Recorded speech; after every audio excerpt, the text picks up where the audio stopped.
Well, it's awesome to see young people exceed and accelerate, just the awards that they can do and the things that they can do, and it's just such a positive story, and I just love to start the meeting off with positive stories.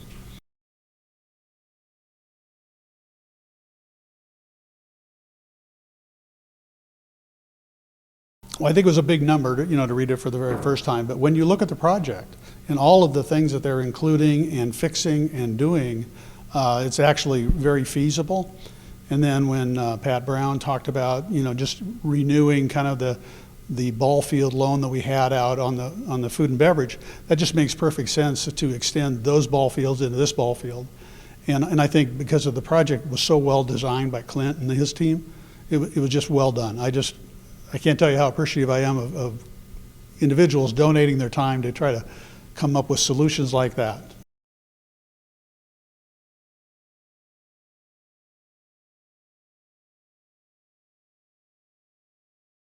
Yeah, you got 4 high schools supporting it, and so it's just awesome to see, it's a Class A town, and that's what Clint was saying, this is a Class A town, and 4 high schools are supporting it.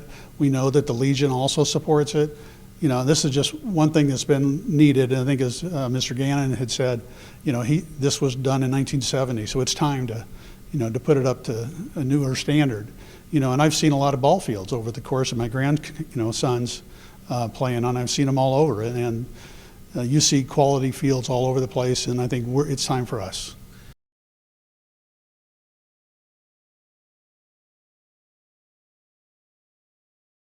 Well, I think it's all been laid out, from the financing to how do you do the maintenance.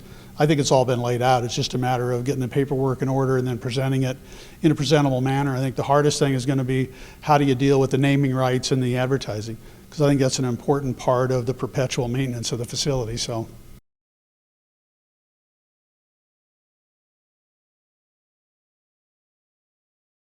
I think there is the support by the council as a whole. The majority of the council support it, and I think we can still get it for a spring of 26, first pitch.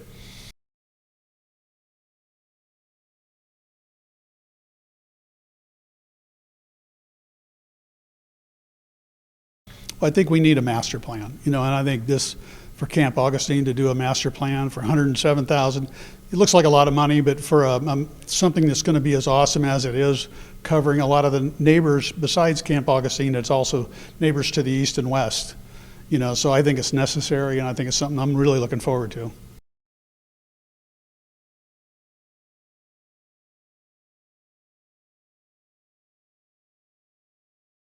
Yeah, so I think the first 2 with Paramount, these are 2 TIFs, but they're redevelopment. They're actually taking something that has been vacant or badly done, and they're just taking it something that's an eyesore and making it something that's usable. And so those 2 TIFs were easy, I think, for the council. Not much conversation on it.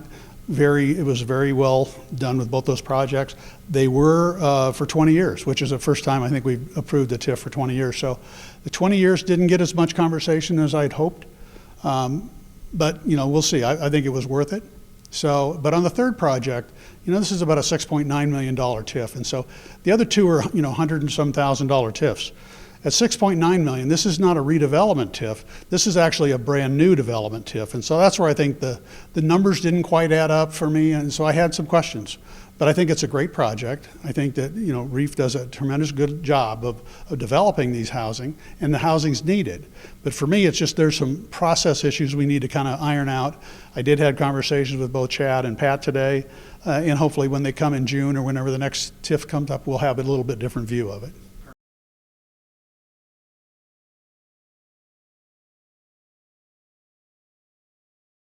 Well, it's an extreme blight, and so there's a lot of different criteria to get extreme blighted.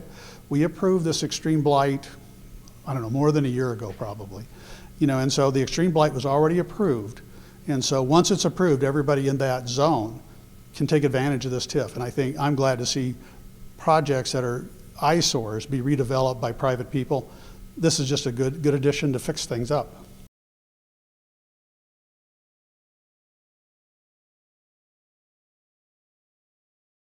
There's things that are in the consent agenda that I really wished, we'd talk about more.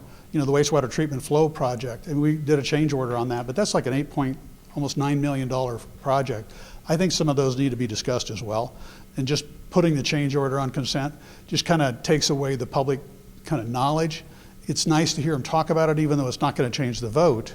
It's just one of those that it's really important, I think, for the community to hear about these projects. So that'd be the only one I'd mention.